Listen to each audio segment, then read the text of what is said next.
शुभ सकाळ पिला माने। अरे केमिति अछ? देह भल अछि? एबे मु तुमको तुमे माने पंचम श्रेणी पढ़िथिबा गोटे कविता जार ना हेउछि कालीजाई रे संध्या से कवितारू दुई पद गान करुछि। तुमे माने प्रथमे मन देकी शुण, तापरे मु जा पचारिबी कहबो। हस्तगामी रवि किरण पड़ी चिलिका जले दिशई प्रबाल बरण शोभावचन बळे भालेरी पहाड़ उढ़ाले लुचि गलेनी रवि पश्चिम आकाशे झटके पीतलोहित छवि। पिला माने चित्रटी को देख। एबे मु जहाँ पचारुछि कुह।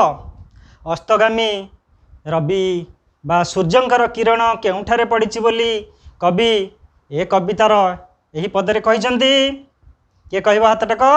स्वाधीन कहबो। हौ कुह केउठारे पड़िछि? चिलिकार नील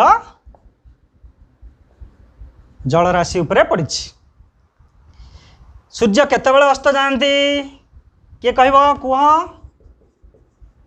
संध्या समय अस्त जाती। संध्या समय को आमे आउ कि समय कहि परिबा?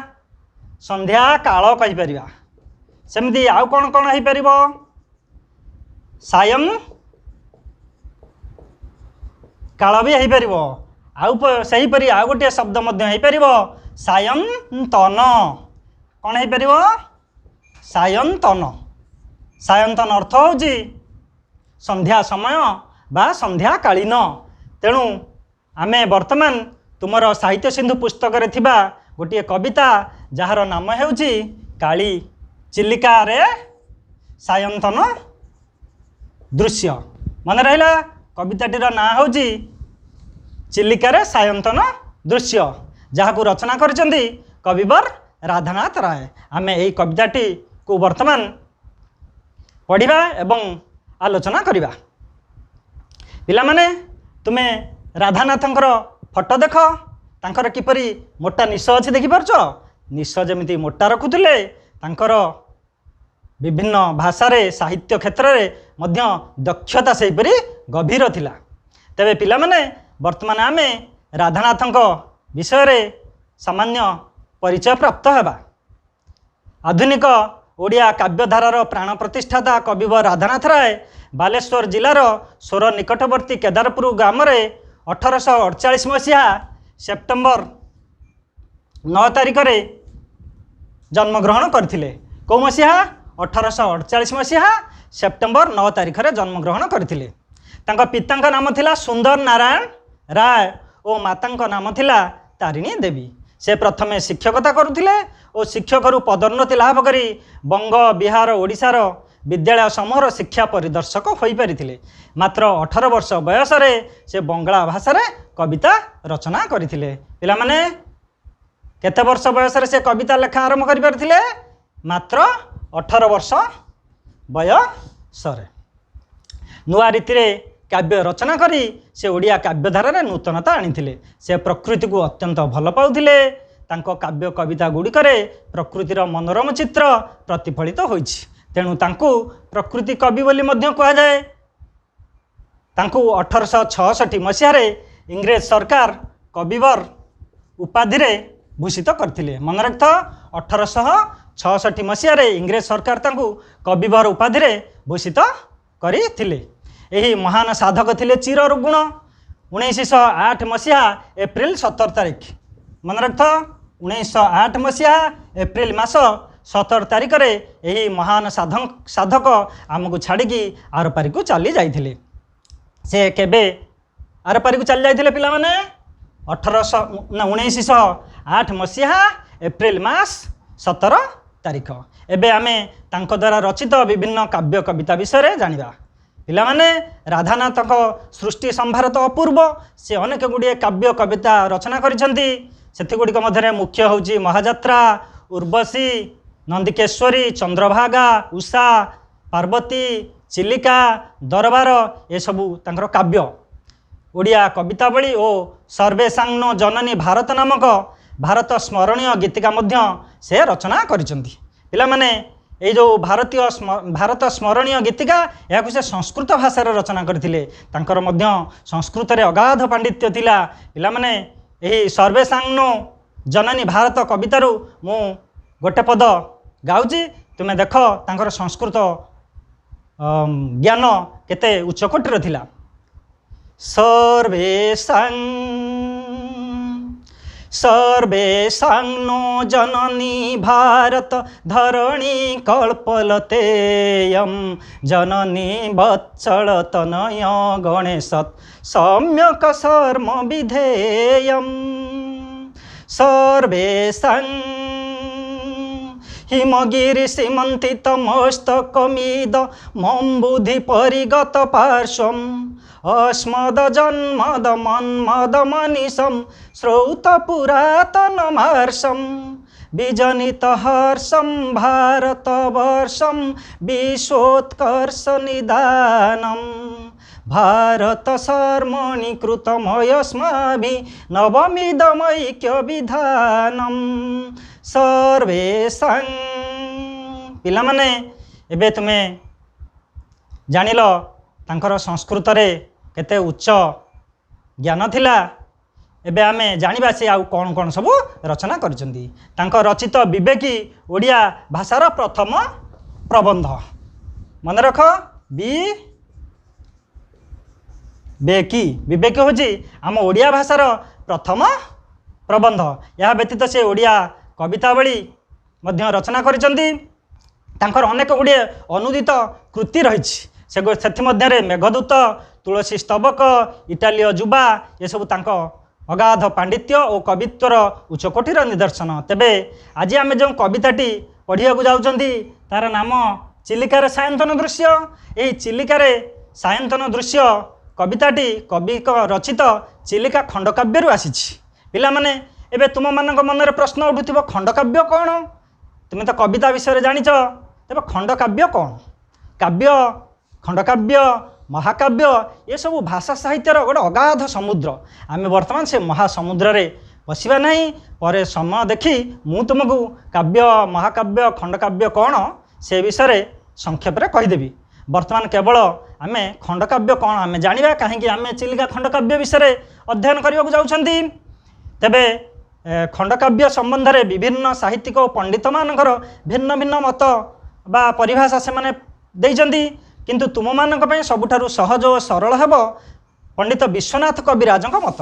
वर्तमान मु तुमको तांक मतटी कहूँ। तांक मतरे कौनसी एक निर्दिष्ट घटना को प्राधान्य देई काव्य रचना कले ताहा होइथा खंडकाव्य। कथावस्तुर लघुता और सीमित परिणति नहीं यार सृष्टि। विविध छांद परिवर्ते केवल गोटे छांदर ही खंडकाव्य रचित हुए। मन रख पिला माने खंडकाव्यर परिसर सीमित, कथावस्तु सीमित एवं एथिरे विभिन्न छांद परिवर्ते गोटे छांद छांदरे ही यह रचना कराई था। आम चिलिका खंडकाव्य पढ़िले आम जानिबा किपरि गोटे छांदरे रचना करा जाइछि। पिला माने तुमे तो खंडकाव्य संबंध में जानिल। एबे आम चिलिका काव्य विषय सामान्य सूचना प्राप्त हवा। कहीं आम चिलिका काव्य विषय अध्ययन न कले बा न जानिले आम चिलिकार सायंतन कविता को पढ़ा केमती। चिलिका एक खंडकाव्य। यह 1891 मसीह उत्कल प्रभा साहित्य पत्रिका प्रकाशित होता। यह एक प्रकृति सर्वस्व काव्य। प्रकृति को नायक बा एक रमणीय नारी रूपे चित्रित करी राधानाथ चिलिका काव्य रचना करिसेंती। चिलिका को मध्य राधानाथंकर मानस कन्या बोली कहा जाए। यही काव्यटी प्रकृति वर्णना सहित मानव जीवन दर्शनर भावधारा प्रतिफलित होइछि। पिला माने वर्तमान ये चिलिका काव्यर प्रथम 2 पद मु गान करुची। तुमे माने टिके मन देकी शुण एवं देख तार पदावली केते मधुर एवं यह शुणिले तुमर मनरु भोक शोष मध्य दूर हो जिवो। 2 पद गाइबा तापर आमे आगो को बढ़िबा। उत्कल कमला विलास दीर्घिका मराल मालिनी नीलांबू चिलिका उत्कल रतुहि चारु अलंकार उत्कल भुवने शोभार भंडार स्वभावे भावुक मानस उल्लासी दिगंत विस्तारी तोर बारी राशि प्रसन्न बदनी उज्ज्वल बरणा मुख श्री देखती जहीं दिगंगना मुख श्री देखती जहीं दिगंगना। पिला माने तुम तो चिलिका खंडकाव्यर प्रथम दुई पद शुणिल। एबे आमे चलो जानिबा क्यों परिस्थिति रे बा क्यों पृष्ठभूमि उपरे आमर चिलिकार सायंतन कविता आधारित। चिलिकार सायंतन दृश्य कविताटी चिलिका खंडकाव्यरू आनीत। यह तो तुम जानिल एथिरे संध्या कालीन चिलिकार वर्णोत्सवमय दृश्य वर्णना करा जाई अछि। कवि सूर्य अंक गीतामृत स्मरण जातीय भावनार उद्वेलन और जीवन प्रति शाश्वत वार्ता यही कवितार अंतस्वर। वर्तमान मु कविताटी को गान करुची तुम्हें मन देकी शुणिबा सहित निज बहिर 13 पृष्ठा खोल साहित्य सिंधु पुस्तकर 13 पृष्ठा। वर्तमान मु यह आवृत्ति करुची तुम्हें माने मन देकी शुणिबा सहित निज बही को भल भाव देख। प्राची मूल एबे मीन जीवी नाबे छायाकारे चित्र दिशे ठाबे ठाबे मत्स्य धरी सेहु समुद्र मुहाणे निज गृह कथा भाबी एक ध्याने भालेरी शिखरे संध्या तारा देखी आसंती पट्टिका महला से टेकी। पिला माने आमे आग को जीवा नहीं। आज यही 3 पद आमे आलोचना करिबा। मु वर्तमान आउ थरे यहा को आवृत्ति करुछि तुमे माने आउ थरे भल करके देख। काहेकि ना तुमे जदि भल भावे मन देकी शुणिबो कविताटी को 70 भाग बुझीजिवो आ बेसी तुमको बुझेबा को पड़िबो नहीं। कहीं ना कविता एवं काव्य ये हूँ माने रसपूर्ण साहित्य। प्राची मूल एबे मीन जीवी नाबे छाया कारे चित्र दिशे ठाबे ठाबे मत्स्य धरी सेहु समुद्र मुहाणे निज गृह कथा भाबी एक ध्याने भालेरी शिखरे संध्या तारा देखी आसंती पट्टिका महला से टेकी। पिला माने वर्तमान आमे देखिबा ए पद गुड़िक कौन कौन नुआ शब्द अच्छी। गोटे शब्द अच्छी देख प्राची मूल। प्राची पिला माने तुम खातार लेखिनियो। प्राची होची पूर्व दिग एवं प्राची मूल कहले पूर्व भाग। ये हूँ गोटे नुआ शब्द। आ गोटे अच्छी मीनजीवी आ गोटे अच्छी पिला माने देख मीनजीवी। मीनजीवी हूँ मत्स्यजीवी बा माछ धराली। आ गोटे शब्द सेपरी अच्छी छायाकारे। छायाकारे हूँ छाई आकार बा अस्पष्ट भाव में लिखिनि। आ गोटे शब्द सेपरी अच्छी समुद्र मुहाण। समुद्र मुहाण तुम पिला माने जानिच। समुद्र मुहाण कौन तुम मैंने जानिच। नदी जोठी समुद्र में मिसी थाए से मिलन स्थल को समुद्र मुहाण कह जाए। आहरी मध्य बड़ बड़ ह्रद समुद्र सहित मिसी था।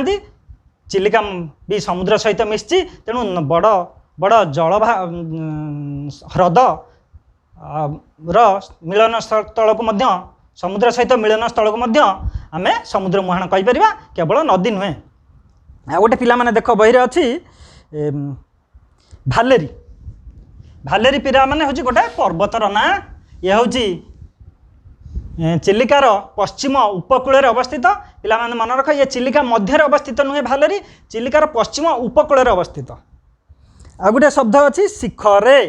शिखरे शिखरे माने शीर्ष रे। देख शिख माने हूँ शीर्ष ये विभक्ति युक्त है कि रे शीर्ष रे। आ गोटे शब्द अच्छी पिला माने देख पट्टिका। पट्टिका माने पाल आ मध्य हो पारिबो तलेई।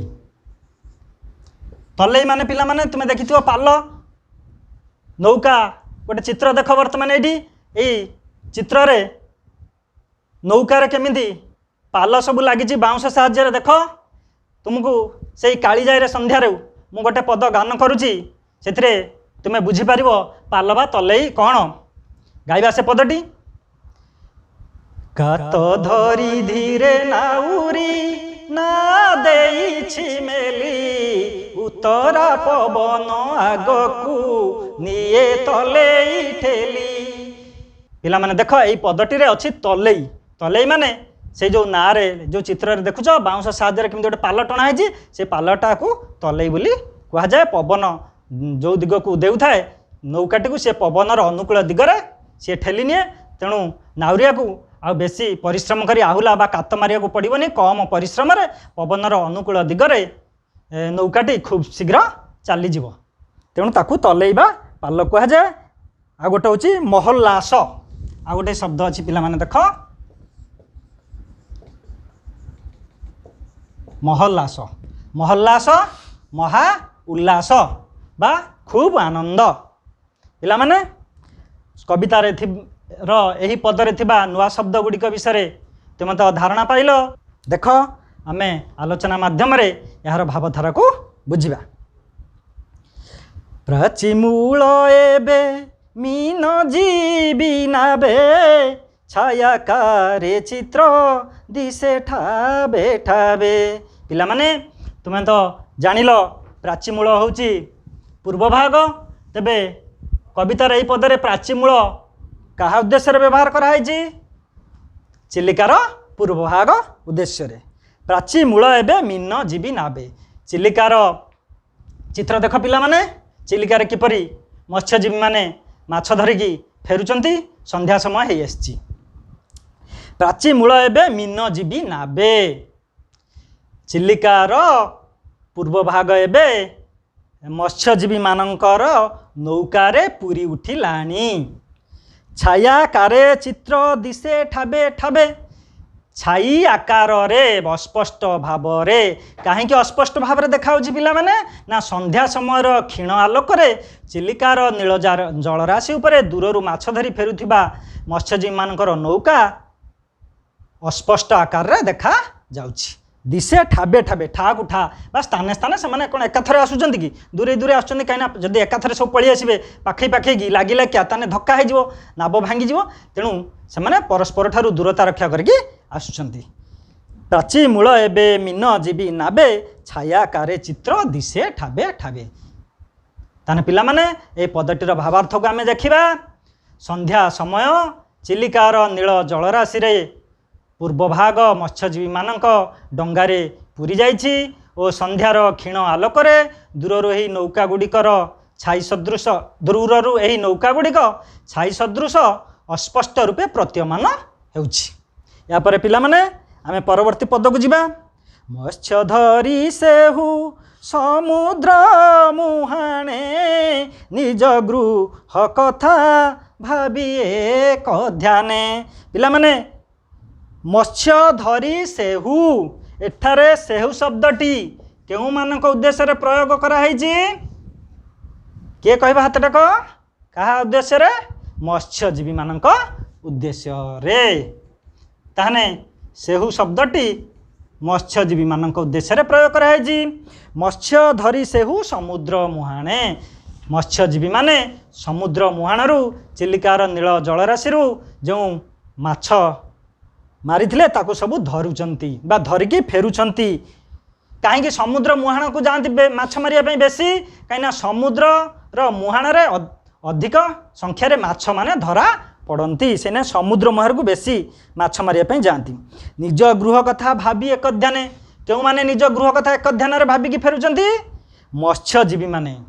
कहीं ना से माने तो बड़ी भोर उठिकी नौका नहीं सब पलैथिले वर्तमान सी जो माछ धरिचंती से माछ है तांकर जीविका से माछ को बाजार रे बिक्री कले जो अर्थ आसीबो सेइथिरे तांकर परिवार पोषण हबो एवं से माने जो दिन तमाम रो पिला छुआ को देखि नाहांती बापा माँ स्त्री को देखि नाहांती सेमाने सेई तांकरी कथा परिवार कथा घर संसार कथा भाबिकी सेमाने फेरुचंती एक ध्यान रे। तेणु पिला माने ए पदटीर भावार्थ को आमे वर्तमान जानिबा। संध्या समय उपगत हेबारु चिलिकारु माछ धरी जीविकार्जन करुथिबा मत्स्यजीवी माने मारिथिबा माछ को साथीरे धरी एक ध्यान रे निज निज तेल लुण संसारर कथा भाबी कूल को प्रत्यावर्तन करुछंती। पिला माने बुझिलो। या पर आमे तृतीय पद को जिबा। भालेरी शिखरे संध्या तारा देखी आसंती पटिका महला से टेकी। पिला माने तुमको तो आम आलोचना करथिले भालेरी। भालेरी हूँ चिलिकार पश्चिम उपकूल अवस्थित एक पहाड़र ना। ये भालेरी शिखर रे बा अग्रभाग से माने एतले संध्या तारा को देखिले। पिला माने संध्या तारा क्या कहती तुम्हें विज्ञान रे बा भूगोल रे पढ़ी संध्या तारा क्या कहती जानिछ? शुक्र ग्रह को संध्या तारा कहा जाए। कहीं ना चित्र रे देख संध्या समय चित्र। संध्या समय पश्चिम आकाश रे जो ताराटी अधिक उज्जवल देखा जाए ताहाको संध्या तारा कहा जाए। यह हूँ शुक्र ग्रह तुम्हें माने विज्ञान रे बा भूगोल रे पढ़िच। भालेरी शिखरे संध्या तारा देखी। संध्या तारा हूँ समयर सूचक। जो शुक्र ग्रह हूँ समयर सूचक। जदि पाग कोहला थी वर्षा पाग थी से जानीपर सूर्य अस्त हेले कि ना। तेणु से संध्या तारा को देखिकी से जानवे जे संध्या बा दिवसर शेष हो आसला। तेणु से फेरी आसबे। आसंती पट्टिका महल्ला से टेकी। पिला माने तुमको तो पट्टिका कही पट्टिका को सेमाने टेकी देइछन्ति महा आनंद रे। कहीं ना से अति आनंद रे बा खुशी रे घर को फेरुचंती। जो माछ को धरिचंती बिक्री करके दी पैसा हेले से परिवार चलेबे। तेणु तांको मन अत्यंत खुशी। तेणु खुशी रे जेतले सेमाने अधीर हो जाइछन्ति आ बसिकी नौका चालना कौन करेंगे। तेणु पालटा को टेकी देले पाल जो तुम तो जानिच भूगोल रे पढ़ी जो संध्या समय जो जल भाग स्थल भाग आड़ को वायु प्रवाहित हुए से वायु जेतले पालरे आसिक बाधा पाइब सी नौका को कौन कर कूल आड़ को ठेली आने को परिश्रम करी ना जो आहुला चालना करने को पड़ो नहीं। से बसिकी माने महा आनंद रे खुशी रे गपसप करके आसबे। तेणु से टेकी देइचंती पट्टिका को बा पाल को बा तले को आसंती पट्टिका महल्ला से टेकी। तेणु पिला माने क्यों माने महा आनंद रे नौकार लगी पाल को टाणी आसुथिले बा फेरुथिले जानिल किए कहब क्यों माने फेरुथिले मत्स्यजीवी माने। एबे एई पदटीर भावार्थ को आमे देखिबा। चिलिकारु माछ धरी कुटुंब प्रतिपोषण करुथिबा मत्स्यजीवी माने भालेरी पहाड़र शीर्ष भागरे संध्या तारा देखी दिवसावसानर सूचना पाइले एवं नौकारे लागिथिबा पाल बा तले को टाणी देई पवनर अनुकूल स्रोतरे सहजरे कूल आड़कू महानंदरे प्रत्यावर्तन कले। पिला माने वर्तमान तुम्हें माने यही तीनोटी पद को आलोचना माध्यम रे आमे तार भावार्थ को बुझा रे सक्षम हेले। जदि तुमर आउ किछि संदेह थाए तुमे माने मते परवर्ती कालांशरे पचारि परिबो मु तुमको बुझाई देबी। वर्तमान आमे देखिबा एई पाठांशरे बा आज आमे जो अंशटिकु पढ़िले से कौन व्याकरणगत अवधारणा सब रही जहाँ तुमर विभिन्न परीक्षा आसब विभिन्न प्रतियोगितामूलक परीक्षा आसब तुमर 10म श्रेणी वार्षिक परीक्षा आसे। तेणु आमे वर्तमान से व्याकरणगत प्रश्न को आलोचना करिबा। वर्तमान देख पिला माने गोटे शब्द अच्छी तुमर मीनजीवी। पिला माने मीनजीवी हूँ गोटे समास निष्पन्न पद। तुम मैंने नवम श्रेणी समास विषय जानिछ। तेणु मु तुमको अधिक किसी कहू नहीं। तेणु मीनजीवी मीनजीवीर व्यास वाक्य हम मीन जीविका जहार। मीन जीविका जहार। तेणु मीन जीविका जहार सी है मीनजीवी। यह व्यधिकरण बहुब्रीहि समास कह जाए। मन रखत पिला माने कौन कह जाए व्यधिकरण बहुब्रीहि